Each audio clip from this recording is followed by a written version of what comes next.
Aujourd'hui, je vais vous parler d'un sujet qui catalyse un nombre démesuré de spéculations et d'émerveillements, les trous noirs. Des objets célestes qui inspirent à la fois la curiosité et la peur, et pour une bonne raison, puisque bon nombre de personnes craignent ces monstres du cosmos.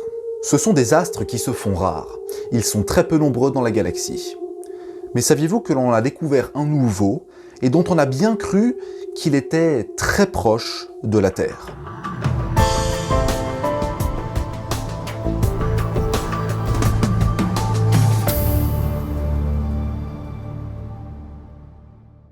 Au mois de février 1974, Sagittarius A Star, le trou noir au centre de notre galaxie, est découvert.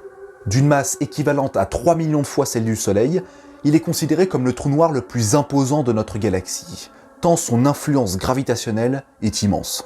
Et pour ceux qui se demandent, non, nous ne craignons rien de lui, parce qu'il est juste beaucoup trop loin de nous. Nous vivons à la périphérie de notre galaxie. Son centre est à environ 25 000 années-lumière. C'est sûr, c'est pas vraiment la porte à côté. N'oubliez cependant pas qu'un trou noir n'est pas conditionné par sa masse, mais avant tout par sa densité. Si j'arrivais à comprimer ma tasse de café à la taille d'une molécule, tout en gardant la même masse, alors je pourrais créer une singularité gravitationnelle et donc, par extension, un trou noir microscopique. Revenons maintenant dans le présent. Nous sommes à l'observatoire de La Silla, au nord du Chili, dont l'un des télescopes est utilisé par l'ESO, l'Observatoire européen austral. Les astronomes étudient ce qu'ils surnomment HR 6819, une sorte de système binaire un petit peu bizarre qui se trouve à 1120 années-lumière de la Terre. Bien que ce système soit extrêmement loin à l'échelle de l'homme, il est plutôt très proche à l'échelle de la galaxie. Un système binaire, c'est un système qui est composé de deux étoiles. Et c'est plutôt commun dans le cosmos. A l'inverse, un système solaire comme le nôtre, avec une seule étoile, finalement, c'est plutôt rare. Cependant, plus on observe HR 6819, plus on se rend compte qu'il n'est pas si binaire que ça. D'après les analyses d'il y a 2 ans, ces deux étoiles en cacheraient une de plus. Un système stellaire triple, composé d'une étoile, lointaine, orbitant lentement autour des deux autres, plus massives. Ces deux massives orbitent l'une autour de l'autre, avec le foyer gravitationnel au centre. La période de révolution semble être tellement rapide qu'elle ne se compte qu'en quelques jours, une quarantaine pour être plus précis. Ce qui signifie que les deux grosses étoiles se tournent autour à une vitesse folle et avec une rapidité déconcertante. Et devinez quoi ? Retournement de situation, les astronomes ont des doutes sur la nature réelle de ces étoiles. Parmi les deux au centre, elles s'influencent énormément. Tellement fort d'ailleurs que l'une semble déchirer l'autre. Et pour couronner le tout, la cerise sur le gâteau, sa luminosité et sa magnitude sont très suspectes. Ce qui signifie que ça n'est pas une étoile conventionnelle. Les astronomes de l'ESO vont alors théoriser l'existence d'une étoile à neutrons. Une forme d'étoile très petite, très compacte, de quelques kilomètres de diamètre seulement, donc il fait juste la taille d'une ville, et des milliards de fois plus dense que les étoiles normales. Sauf que ça ne colle pas, parce que la masse de cette étoile semble être 4 fois plus élevée qu'une étoile à neutrons classique, et que ces dernières ne peuvent tenir sur la durée avec une telle densité.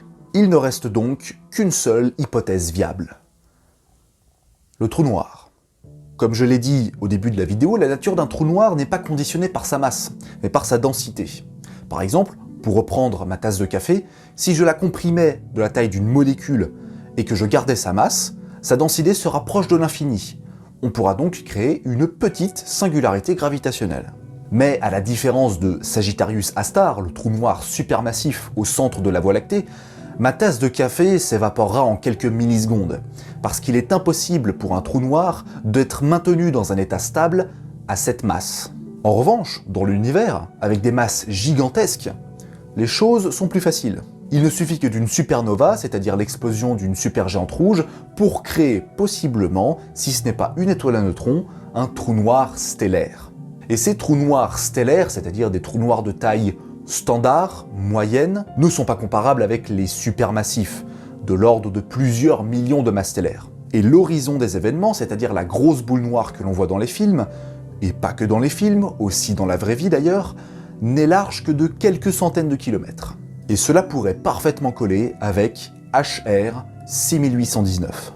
Il est très difficile de détecter un trou noir, précisément parce qu'il n'émet aucune lumière. seul son disque d'accrétion est observable. En revanche, il reste détectable gravitationnellement. Le meilleur moyen d'en avoir le cœur net est d'analyser le type de rayons qu'émettent les étoiles voisines. Un nombre conséquent de rayons X sont émis dans l'espace interstellaire lorsque l'étoile se fait doucement grignoter par le disque d'accrétion du trou noir. Et devinez quoi ? Ces rayons X sont détectables avec nos radiotélescopes, et on en a ramassé à la pelle du côté de HR 6819. Ce système semble donc être en son centre une étoile orbitant autour d'un trou noir qui le dévore progressivement, et observé de loin par une autre étoile qui se contente d'orbiter lentement. Si c'est réellement le cas, HR 6819 pourrait contenir le trou noir, le plus proche de la Terre, jamais découvert. La nouvelle fera le tour du monde dans les sites spécialisés et sera considérée comme l'une des grandes découvertes astronomiques de l'année 2020. Elle amène également à de nombreuses perspectives quant à la possibilité de détecter des systèmes bizarroïdes de ce type. Parce que si ça existe juste à notre porte, on doit alors en découvrir à la pelle dans notre galaxie. Évidemment, la première étude n'est pas une réalité irréfutable en soi. Il est tout à fait possible que les données changent. Et devinez quoi ? C'est exactement ce qui va se passer. En janvier dernier, une étude publiée dans Astronomy and Astrophysics détaille que l'explication la plus plausible pour expliquer le mystère qui entoure HR 6819 n'est probablement pas un trou noir. Par contre, la vraie raison est tout aussi effrayante. La première étude a utilisé l'observatoire de La Silla au nord du Chili. C'est pas mal, mais c'est pas non plus suffisant pour avoir des données parfaites. Une nouvelle étude, menée par l'astrophysicienne Julia Bodensteiner, prend pour référence le VLT, le Very Large Telescope, qui n'est autre que le plus grand complexe de télescopes terrestres du monde. Ah là tout de suite, on change de niveau. Et c'est stylé, monsieur. Stylé. Ce que l'on considérait comme un système triple n'est finalement qu'un système double. L'étoile centrale semble ovale, parce qu'elle tourne très vite sur elle-même. L'étoile lointaine, elle, n'a pas bougé. Mais on peut remarquer dans cette animation la présence d'un disque d'accrétion, à la manière d'un trou noir. Au cours de sa vie, une étoile ne peut pas garder un disque d'accrétion. Alors comment est-ce qu'elle fait ? C'est comme un trou noir qui arrache une partie d'une étoile, mais ce coup-ci on remplace ça avec une autre étoile. Si l'étude dit vrai, le disque d'accrétion n'est autre que les restes de l'atmosphère d'une troisième étoile qui vient tout juste d'être dévorée à cause de la forte gravité de sa compagne. Les chances de pouvoir observer un trou noir aussi proche sont désormais plutôt minces. Car l'explication du vampirisme stellaire semble être la plus plausible à ce jour, et aussi parce que l'étude est encore fraîche. Dans tous les cas, si jamais la présence d'un trou noir était confirmée, la Terre ne risque rien. 1120 années-lumière, c'est certes très proche à l'échelle de la galaxie, mais n'oubliez pas qu'à l'échelle humaine, c'est une distance faramineuse, qui va au-delà de tout concept de voyage spatial à l'heure actuelle. En d'autres termes, c'est trop loin. En attendant que l'on découvre un vrai trou noir proche de nous, vous pouvez toujours vous abonner à ma chaîne YouTube, partager mon travail s'il vous plaît, mettre un petit commentaire, un pouce bleu et surtout activer la cloche pour ne pas rater les prochaines notifications.